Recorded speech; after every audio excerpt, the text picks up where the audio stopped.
नमस्ते दोस्तों, आज मैं बीपीएससी मेंस के लिए जीएस पेपर 1 के करंट अफेयर से G20 का एक क्वेश्चन डिस्कस करूंगा।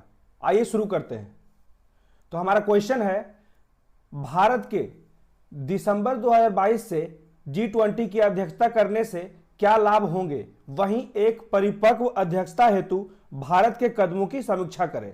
हमारा उत्तर है G20 समूह विश्व बैंक एवं अंतर्राष्ट्रीय मुद्रा कोष के प्रतिनिधि, यूरोपियन यूनियन एवं 19 देशों का एक अनौपचारिक समूह है। यह एक मंत्री स्तरीय मंच है जहां वर्ष 1999 से वित्त मंत्रियों और केंद्रीय बैंक के गवर्नरों का सम्मेलन आयोजित किया जाता है। G20 समूह का अध्यक्ष पद सदस्य देशों के मध्य वार्षिक तौर पर एक प्रक्रिया के तहत रोटेट होता है, ठीक है, जो समय के साथ क्षेत्रीय संतुलन को सुनिश्चित करता है। तो ये था हमारा इंट्रोडक्शन। अब देखते हैं क्वेश्चन का जो दो पार्ट है उसका पहला पार्ट, भारत को G20 की अध्यक्षता से क्या लाभ मिलेगा। ठीक है, पहला है वैश्विक एजेंडा। भारत के पास वैश्विक एजेंडा को प्रस्तावित करने एवं स्थापित करने हेतु केंद्रीय निर्णयकर्ता की भूमिका निभाने का सर्वोत्तम अवसर है। 2022 के दिसंबर में भारत G20 की अध्यक्षता करेगा, जो एक साल तक रहेगा, अगले एक साल तक। अब दूसरा पॉइंट देखते हैं, वैश्विक आर्थिक विकास। G20 वैश्विक आर्थिक विकास और समृद्धि हासिल करने में महत्वपूर्ण भूमिका निभाता है, क्योंकि यह दुनिया के सकल घरेलू उत्पाद के एक 80% से अधिक का प्रतिनिधित्व करता है। ठीक है, इसी के लिए यहां से भारत के लिए अनेक अपॉर्चुनिटी हैं। अब देखते हैं तीसरा पॉइंट, नेतृत्व क्षमता। इतने बड़े देशों के समूह का सम्मेलन का आयोजन से देश के नेतृत्व क्षमता और कूटनीतिक दूरदर्शिता और सार्थक परिणाम हासिल करने की सर्वोच्च समय है। ये 3 पॉइंट बहुत महत्वपूर्ण थे, ठीक है, जिसे दर्शाएगा कि भारत जब G20 की अध्यक्षता दिसंबर से करेगा तो क्या क्या भारत को लाभ होगा।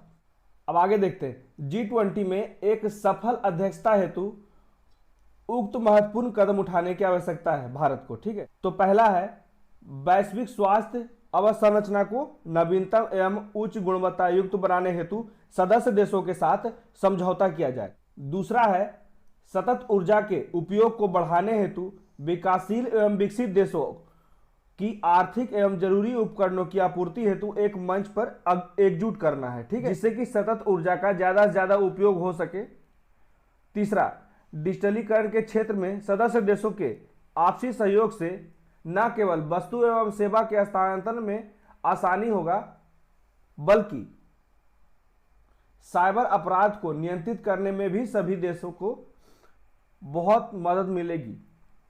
अब चौथा पॉइंट है, भारत को उन मुद्दों को उजागर करना है जिससे वैश्विक स्तर पर 2 या 3 समूह में विश्व को बंटने होने की संभावना है, जिसको भारत रोक सके।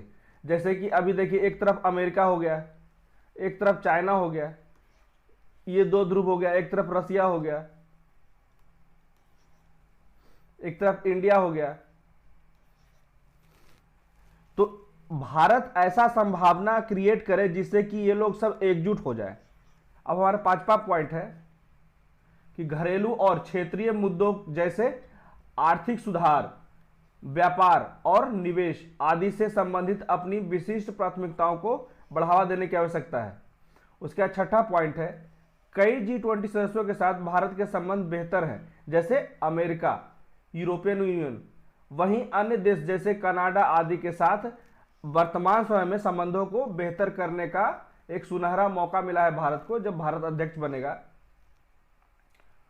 उसके 7वां पॉइंट है कि अफ्रीका और दक्षिणी अमेरिकी देशों को आमंत्रित करने से एवं संलग्न करने से G20 में बेहतर और अधिक संतुलित प्रतिनिधित्व को सुनिश्चित करेगा। जैसे कि जितने भी विश्व स्तर पे बड़े देश हैं, विकसित देश हैं, उनकी नजर भारत पे पड़ेगी, जो भारत के लिए लाभकारी होगा।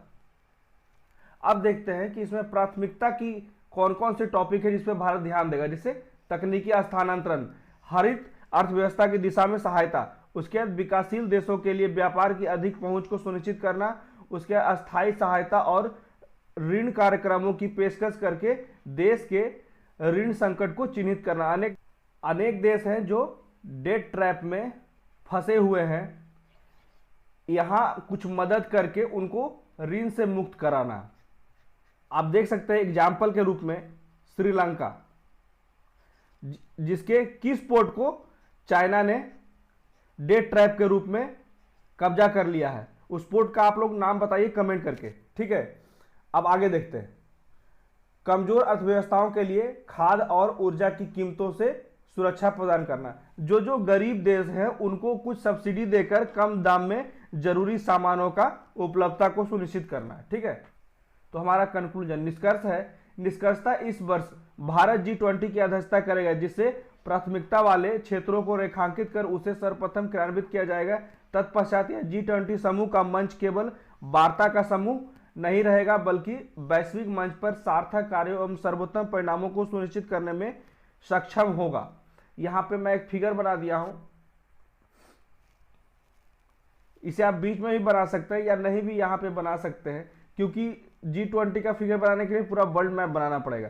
तो एक सिंपल सा मैं डिनोट करने के लिए बना दिया हूं G7, उसके बाद G8 और ये पूरा 19 को मिला के सारा 20 हो गया, ठीक है, G20।